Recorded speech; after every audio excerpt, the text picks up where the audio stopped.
Assalamualaikum warahmatullahi wabarakatuh. Salam guru penggerak. Perkenalkan, kami calon guru penggerak angkatan ke-11 dari Kota Cilegon. Saya Devi Triana, guru dari SMK Negeri 3 Cilegon. Saya Malia, guru dari SDN Kependilan. Saya Sultania, guru dari TK Bina Budi 1. Kami akan mempraktekkan demonstrasi kontekstual modul 2.3 coaching untuk supervisi akademik. Selamat menyaksikan.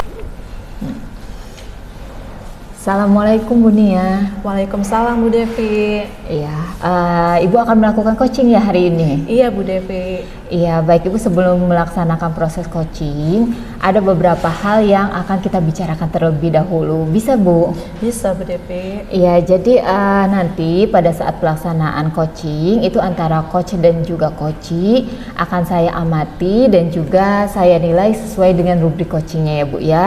Kemudian seperti apakah nanti sudah sesuai atau belum dengan alur tirtanya. Kemudian juga Ibu nanti sudah memberikan pertanyaan-pertanyaan yang berbobot atau belum. Lalu sudah sesuai belum nanti pertanyaan berbobotnya itu dengan kata kunci yang disampaikan oleh coachee. Kemudian saya juga nanti akan mendengarkan respon atau jawaban yang diberikan oleh coachee apakah sudah sesuai dengan pertanyaan yang Ibu sampaikan.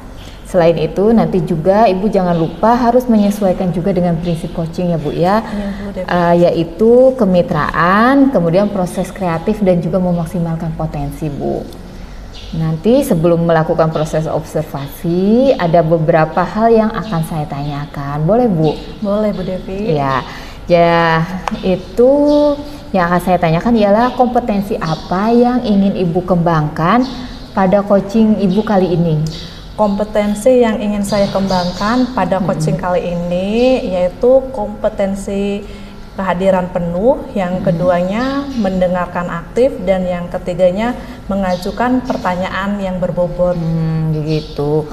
Kalau kompetensi coaching mana yang nanti Ibu akan kembangkan secara spesifik? Kalau yang spesifik dalam observasi yang itu ada dua macam Bu Devi. Yang pertama yaitu mendengarkan aktif dan memberikan pertanyaan yang berbobot. Oke, nah yang terakhir ini kira-kira indikator ketercapaiannya dan tujuan yang diinginkan dalam coaching apa nanti Bu?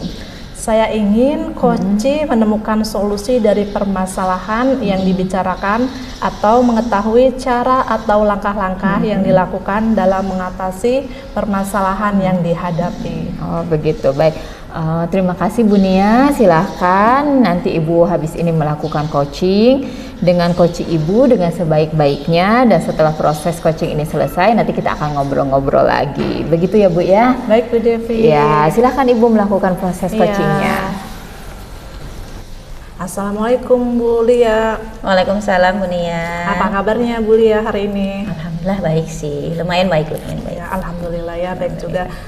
Kemarin kan ingin bertemu dengan saya ya. Kira-kira ada apa ya? Ada yang mau diomongin dengan saya?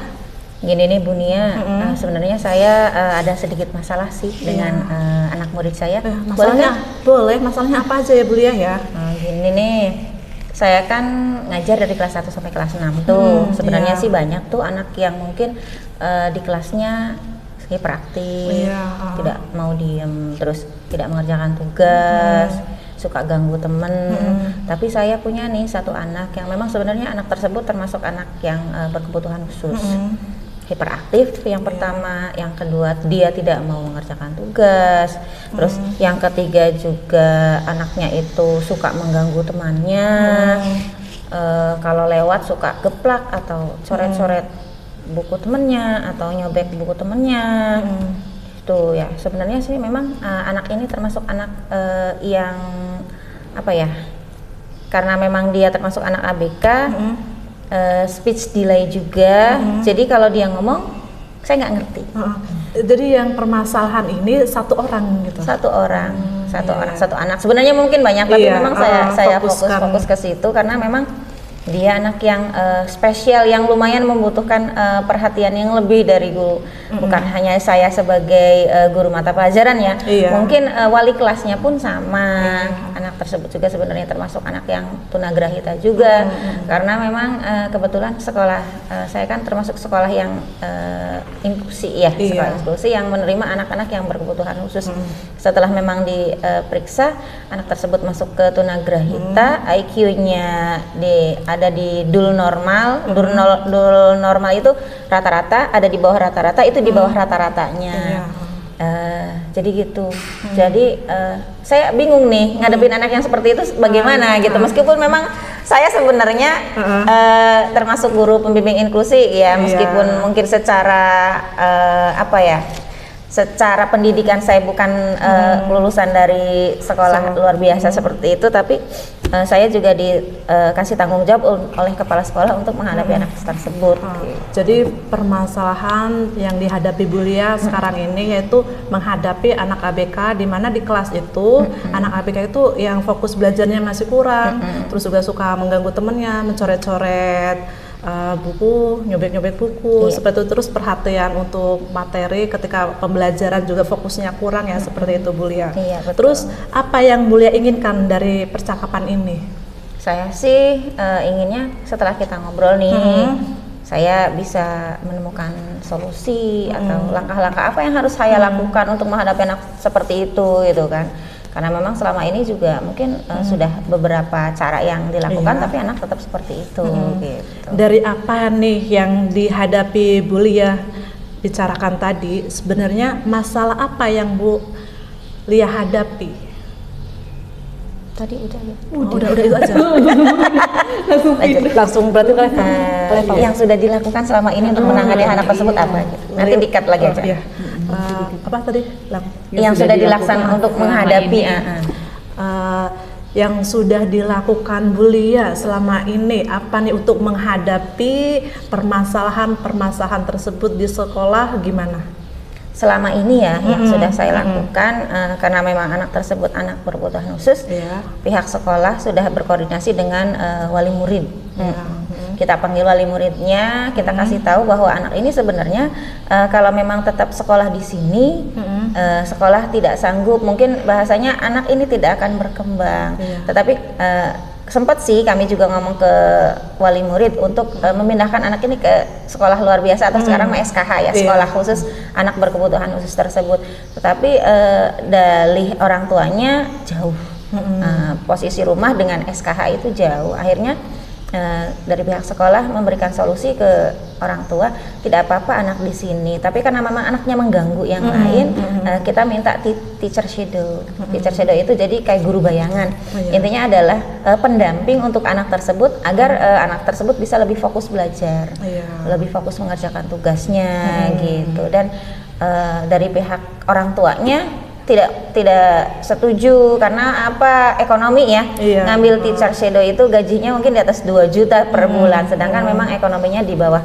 Jadi dari pihak sekolah menawarkan, ya sudah kalau begitu kerabat, bisa orang tua, ayah, bibi, nenek segala macam bolehlah, yang penting ada. Akhirnya dari pihak keluarga memutuskan mamahnya yang menjaga. Cuma alih-alih mamahnya membantu, setelah dipantau selama 1 bulan, mamahnya malah bertindak seperti guru kedua. Jadi ngatur inilah ke anak, beginilah ketika guru, pokoknya setelah dipantau bukan membantu, malah kayak agak ngacak-ngacak. Jadi akhirnya ya sudah, ketika mamahnya juga bilang, Bu Guru capek, udah ya sudah, kita maklumi itu, dan kita juga karena sudah melihat perkembangannya ya, sudahlah biarkan saja dan berjalan seperti biasa pada umumnya lagi gitu. Jadi udah ada tindakan dari sekolah juga ya, dari kepala sekolah sudah memanggil wali muridnya bahwa emang di sekolah itu harusnya ada guru BK, tapi karena di SD itu kan nggak ada guru BK ya, jadi pengennya ada dari pihak keluarga mendampingi, mewakili supaya ada yang mendampingi di sekolah seperti itu. Dan yang mewakili, yang mendampingi di sekolah, di kelas itu mamanya sendiri, seperti itu ya Bu Lia. Terus kalau dari level 1 sampai 10, kira-kira kondisi tersebut ada di posisi level berapa ya Bu Lia? Mungkin ada di kisaran level 6 kali ya Bu, karena sebenarnya bukan hanya itu sih yang sudah dilakukan sekolah. Sekolah sekarang kan dia anaknya sekarang sudah anak kelas 3 ya. Wali kelasnya baru, wali kelasnya lebih disiplin dan lebih tegas. Sudah ada progres sedikit sih dari pergantian wali kelas tersebut gitu. Iya. Terus kira-kira nih Bu Lia ingin meningkatkan ke level berapa nih? Ya, kalau ke level 10 kayaknya terlalu sempurna. Banyak hal yang harus benar-benar ditata kalau ke 10. Mungkin dari level 6 ke level 8 kali ya Bunya. Iya. Terus apa yang bisa Bu Lia lakukan untuk solusi dari hal tersebut? Mungkin yang pertama saya ngobrol lagi dengan kepala sekolah. Kepala sekolah nanti ngobrol-ngobrol bagaimana cara yang terbaik dengan wali muridnya, diajak lagi, terus diajak ngobrol juga dengan anak tersebut karena memang anak tersebut kan ngomongnya nggak jelas ya, kurang mengerti karena memang ngomongnya juga nggak ngerti. Kadang saya pun di kelas melihat anak tersebut kalau ngomong nggak ngerti, temen yang dipanggil Udin sini, si A ngomong apa ini, oh iya A, ternyata gini, baru dia senyum. Ketika saya mengartikan salah, dia marah. Wah ya, apa sih, Bu Lia jahat? Oh iya, maaf gitu. Jadi gitu ya, mungkin yang selanjutnya adalah mungkin menempatkan anak tersebut duduk di sebelah guru ya, karena memang anak berkebutuhan khusus ya. Terus juga menyesuaikan bahan ajarnya, karena memang anak ini sebenarnya kalau dikasih origami, lem, gunting, dia bisa sampai 15 menit duduk bikin layangan, bikin gambar apa. Tetapi ketika belajar biasa ya paling 5 menit dia nggak paling bisa lama duduk gitu, paling fokusnya itu ya. Keluar kelas masuk lagi. Terus bagaimana Bu Lia melaksanakan hal tersebut? Ya mungkin saya akan tadi berkoordinasi dengan kepala sekolah, terus berkoordinasi juga dengan wali kelasnya, karena memang sebenarnya tanggung jawab utama ada di wali kelas ya. Terus dengan pihak orang tuanya dan juga melakukan pendekatan dengan anaknya, diajak ngobrol mungkin pakai translator mungkin ya, kalau nggak orang tua mungkin temennya kira-kira bahasanya belum bisa dipahami ya. Kira-kira anak tersebut maunya seperti apa gitu, dan tadi menyesuaikan bahan ajar, mungkin mencari bahan ajar yang dia sukai kira-kira apa, dan memang karena termasuk ABK level materinya pun mungkin akan diturunkan sesuai dengan kemampuan anak. Oh gitu ya Bu Lia. Terus bentuk dukungannya apa nih, dan juga dari siapa aja nih dukungannya? Dukungan karena memang kita lingkupnya lingkup sekolah, terutama dari kepala sekolah, dari wali kelas dan guru, dari wali murid, dan juga dari murid yang lain, karena bagaimanapun semua anak harus mendapatkan pendidikan sesuai dengan kebutuhannya ya. Jadi mudah-mudahan di kelas nanti tidak ada bullying terhadap anak tersebut karena memang anaknya tidak bisa ngomong, karena kalau diledekkan nanti juga bisa kena itunya ya. Gini terus yang mana nih yang kira-kira bisa dilakukan dalam waktu dekat ini nih di sekolah Bu Lia untuk menghadapi permasalahan ini? Untuk waktu dekat mungkin akan ngobrol dengan kepala sekolah, dilanjutkan dengan koordinasi dengan wali murid, mungkin itu Bunia. Jadi dalam waktu dekat melakukan ngobrol dulu sama kepala sekolah dan wali muridnya ya. Terus apa yang Ibu dapatkan dari percakapan hari ini nih? Sebenarnya awalnya saya bingung ya, tiap hari ngadepin anak seperti itu, bagaimana solusinya. Tetapi setelah ngobrol dengan Bunia, mungkin saya sudah ada gambaran bagaimana atau hal-hal apa yang akan saya lakukan ke depannya gitu. Yang tadi ngobrol dengan wali muridnya, dengan kepala sekolah, dan juga dengan wali kelas, segala macam gitu. Semoga saja Bu Lia bisa masalah ini bisa terselesaikan ya, walaupun bertahap ya nantinya. Terus untuk kita bertemu laginya kapan nih, untuk mengetahui perkembangan anaknya ini sudah sampai mana? Untuk ngobrol dengan kepala sekolah mungkin secepatnya ya, tapi kita juga harus berkoordinasi dengan wali kelas dan wali muridnya. Mungkin kita bisa ketemu lagi 1 bulan depan deh Bu Nia, mudah-mudahan kita sehat ya. Amin. Sampai ketemu lagi bulan depannya Bu Lia ya. Semoga nanti ketemu hasilnya sudah lebih baik lagi dari sekarang. Amin. Ya Bu Lia. Terima kasih banyak Bu Nia. Sama-sama Bu Lia sudah datang, sudah bertemu dengan saya. Terima kasih. Baik, Bu Nia tadi sudah melaksanakan coaching ya bersama coachnya. Saya sudah juga berada di sana mendampingi, mengobservasi coaching yang sudah Bu Nia lakukan.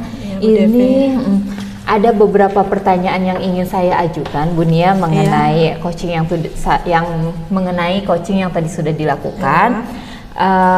Yang pertama yang ingin saya tanyakan itu, menurut Bu Nia apa yang sudah Bu Nia lakukan ketika coaching dan ketercapaian indikatornya bagaimana?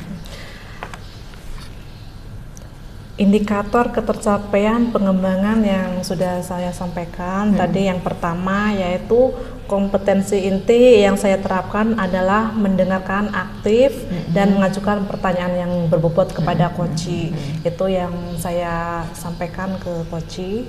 Terus yang keduanya yaitu melakukan coaching dengan alur tirta, yaitu menanyakan tujuan, terus identifikasi, rencana aksi dan tanggung jawab kepada coach.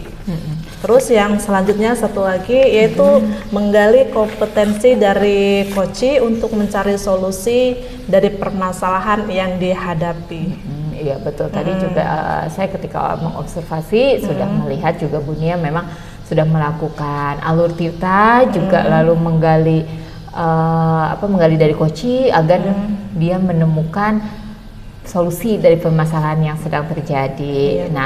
Dari hasil observasi saya juga, menurut saya proses coaching yang tadi berjalan sudah baik, kemudian alurnya juga sudah sesuai dengan alur tirta ya Bu Nia. Lalu juga Bu Nia sudah berusaha menggali informasi dengan memberikan pertanyaan-pertanyaan berbobot sehingga coachingnya dapat menemukan solusi dari permasalahannya, kemudian ada ide-ide baru lagi gitu. Luar biasa sekali apa yang sudah Bu Nia lakukan untuk proses coaching hari ini. Mudah-mudahan kedepannya coaching yang Bu Nia lakukan selalu diberikan kelancaran dan juga kemudahan dalam melakukan coaching. Nah, selanjutnya itu kompetensi apa yang Bu Nia ingin kembangkan dari coaching yang sudah dilakukan? Yang ingin saya kembangkan berdasarkan hasil melakukan coaching yang barusan dilakukan itu, yang pertama saya ingin kehadiran penuh ketika bersama dengan coach. Saya ingin fokus kepada coach untuk bisa menyelesaikan permasalahan, membantu permasalahan yang dihadapi oleh coach. Terus yang keduanya lebih memahami kembali alur tirta dan terus berlatih agar dapat melakukan coaching dengan lebih baik lagi. Terus yang selanjutnya yaitu mendengarkan aktif apa yang disampaikan oleh coach. Terus yang selanjutnya melakukan pertanyaan yang berbobot. Yang berbobot, baik. Mudah-mudahan saya doakan nanti kedepannya Bu Nia kemampuan coachingnya semakin lebih baik lagi ya, apa yang Bu Nia harapkan tadi dari kompetensi-kompetensi yang ingin dikembangkan dapat terwujud. Baik ya, untuk hari ini itu saja ya Bu Nia ya. Terima kasih Bu Nia sudah melakukan coaching. Mudah-mudahan nanti kedepannya coachingnya berjalan lancar. Juga terima kasih Bu Nia sudah melakukan sesi tanya jawab dengan saya, sudah melakukan coaching dengan alur tirta. Juga semoga kedepannya semakin lebih baik lagi Bu Nia. Ya, terima kasih banyak. Assalamualaikum. Waalaikumsalam Bu Devi. Terima kasih sudah menyaksikan demonstrasi kontekstual modul 2.3 dari kelompok kami Coaching untuk Supervisi Akademik. Semoga bermanfaat. Guru penggerak, tergerak, bergerak, menggerakkan.